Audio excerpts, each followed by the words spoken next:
Hello friends. I hope कि आप अच्छे होंगे। काफ़ी दिनों के बाद कुछ चीज़ें थोड़ी सी पॉजिटिव आई हैं और एक 2 मंथ का पूरा टाइम लगा है सब कुछ करने में, लोगों से बात करने में। आप लोगों का इतना सपोर्ट था, इतना सहयोग था कि हम लोगों की हिम्मत बढ़ती गई। हम और विजय स्पेशली इस चीज़ को लीड किए थे। स्टार्टिंग में सिर्फ हम 2 लोग थे, उसके बाद लोग आते गए, लोग बढ़ते गए और आज नतीजा ये है कि कल हमारा 20 नवंबर को लखनऊ के हाई कोर्ट में हियरिंग हुआ और हियरिंग में हियरिंग में जो है हमारे पॉइंट्स रखे गए। कन्हैया कृष्ण कन्हैया पाल हमारे लॉयर हैं और जज के सामने हमारा पॉइंट रखा गया तो जज ने भी इस बात को बहुत ध्यान से देखा और उन्होंने पूछा कि आपका मेंस कब है। तो जज को बताया गया कि मेंस 31 जनवरी और 1 फरवरी को है और आयोग के भी लॉयर प्रेजेंट थे और जज ने उनको जो है काउंटर दाखिल करने के लिए बोला है जो 15 दिसंबर को होना है, जो जज ने डेट दी है।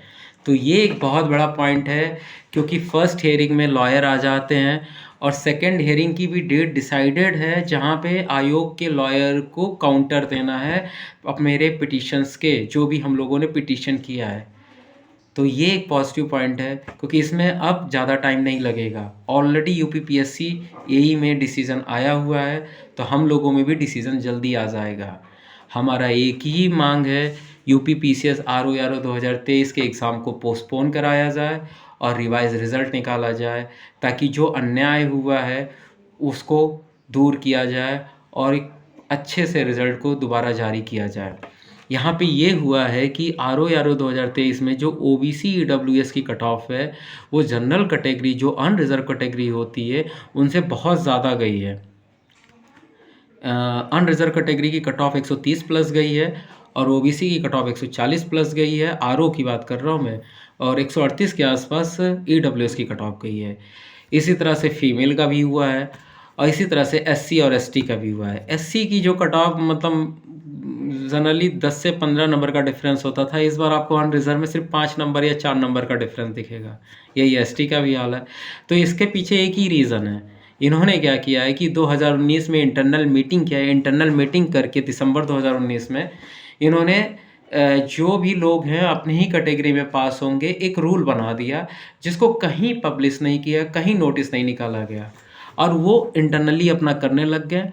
इन्होंने क्या किया कि ओबीसी को ओबीसी में पास होना है, एससी को एससी में पास होना है, एसटी को एसटी में पास होना है, ईडब्ल्यूएस को ईडब्ल्यूएस में पास होना है। तो इससे क्या हुआ कि एक बाध्यता बन गई, एक बाउंड्री बन गई। बाउंड्री बनने से अब जो हायर मार्क्स वाला लड़का है वो भी उसी में पास होगा, लोअर मार्क्स वाला लड़का है तो वो अपने आप बाहर हो जाएगा।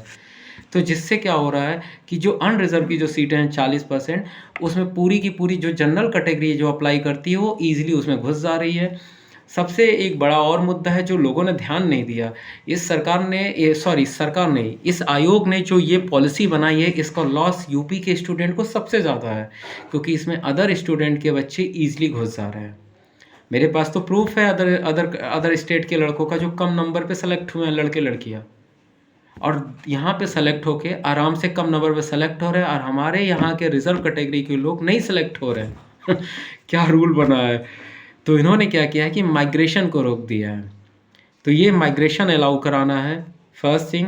दूसरी चीज़ क्या है कि अब ये हमें सारे एग्ज़ाम में रूल लागू कराना, यूपीपीएससी 2025, यूपीपीएससी 2024, यूपीपीएससी के जितने भी एग्ज़ाम हैं उन सभी में कराना है।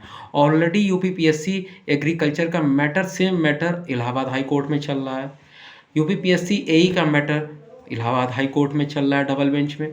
UPPSC RO 2023 Lucknow high court में जा रहा है।